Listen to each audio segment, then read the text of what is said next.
Hello, today I will explain about recount text. What is recount text? Halo semuanya, hari ini saya akan menjelaskan apa itu recount text.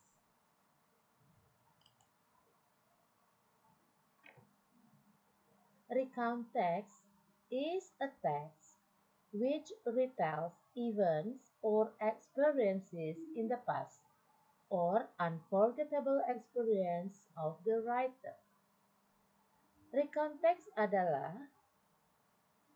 cerita yang diceritakan kembali berdasarkan urutan kejadian atau pengalaman di masa lampau atau pengalaman yang tidak terlupakan yang dialami oleh penulis. What is the purpose of recount text? Apa tujuan dari recount text? Atau mengapa penulis menuliskan recount text? To retell the story in the past. Jadi tujuan dari recount text dibuat adalah untuk menceritakan kembali cerita atau pengalaman di masa lalu. Sebagai contoh, for example, the girl telling the story when he was a kid. She trained a bike with her father. Anak perempuan ini menceritakan kembali pengalaman masa kecilnya berlatih sepeda bersama ayahnya. The generic structure. Susunan kalimat atau struktur paragraf dalam recount text. There are three structure. Ada 3 susunannya. The first, orientation, and the second is event, and the third is reorientation. Susunan paragraf dari recount text ada 3, yaitu orientasi, kejadian, dan reorientasi. What is orientation? Apa itu orientation? It gives the readers the background information needed to understand the text, such as who was involved, where it happened, and when it happened. Orientasi di sini diberikan gambaran informasi yang diperlukan untuk memahami bacaan, seperti siapa yang terlibat, di mana kejadiannya, dan kapan terjadinya. And the second structure is event. Susunan yang kedua adalah event. What is event? A series of events ordered in a chronological sequence.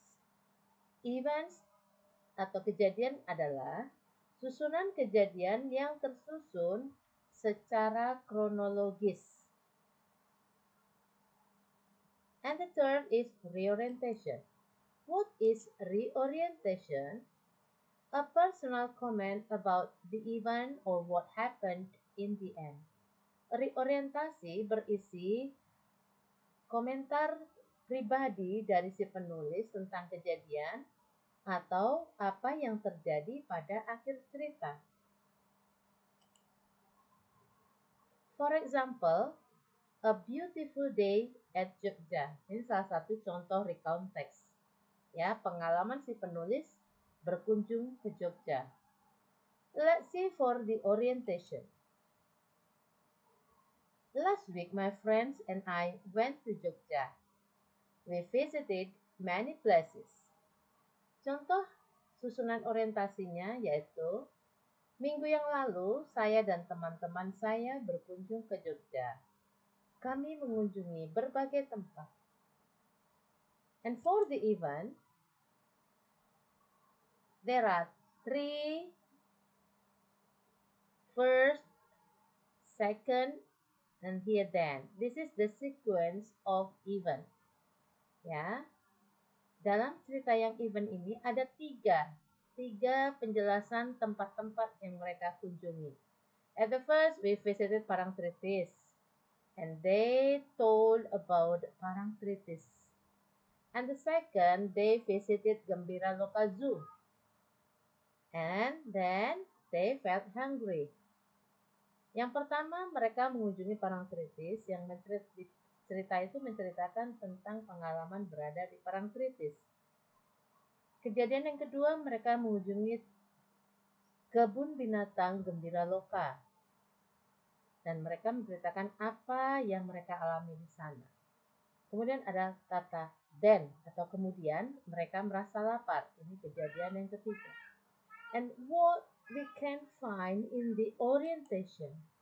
Apa yang kita bisa lihat dalam susunan reorientasi? This is the conclusion or comment from the writer. For me, that was a beautiful day. We really enjoyed it and I hope I could visit Jogja again. Komentar dari penulis di sini adalah mereka merasakan kenikmatan berjalan-jalan di Jogja saat itu dan mereka menikmatinya dan berharap mereka bisa mengunjunginya kembali. Okay, next.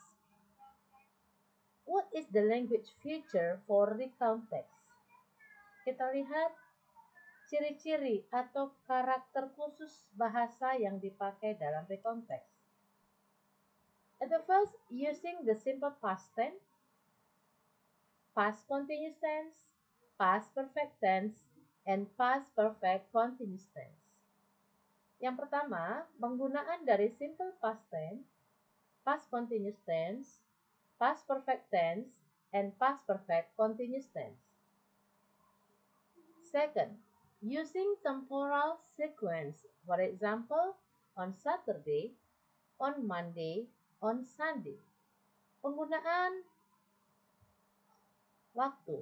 Contoh, pada hari Sabtu, pada hari Senin, pada hari Minggu. The third, focus on specific participant. Yang ketiga, fokus kepada satu peserta atau pelaku. Di sana adalah I. I yaitu si penulis. I di sana adalah penulis, bukan saya. Using the conjunction such as then, before, after, etc. Penggunaan kata penghubung seperti then, before, after. Ini digunakan untuk menyambungkan event-eventnya. Using action verb. For example, when, state. Menggunakan kata kerja seperti when, state, ya, kata kerja masa lampau, kata kerja kedua. What is past tense? Apa itu past tense? Past tense adalah kalimat yang menjelaskan kejadian yang sudah terjadi. There are three past tense I will explain here. Saya akan menjelaskan 3 past tense di sini. The first, simple past tense. Yang pertama, saya akan jelaskan simple past tense.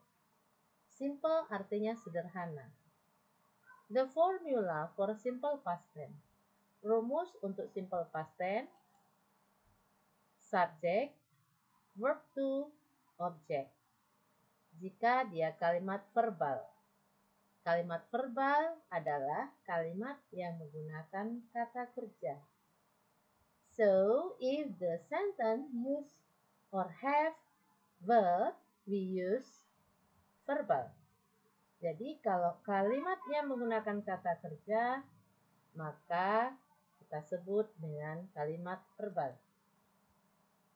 And the second, subject was over plus object. Was over here is to be. Kita menggunakan rumus ini jika kalimat tersebut tidak memiliki kata kerja. Past tense yang kedua. The second past tense. Past continuous tense.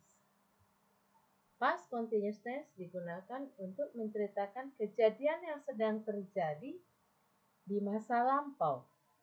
The formula: subject, to be washed over, verb ing, object. And then the third past tense is past perfect tense. Ini menceritakan kejadian di masa lampau yang sudah terjadi dan selesai di masa lalu. This formula: subject, head, verb 3, and object.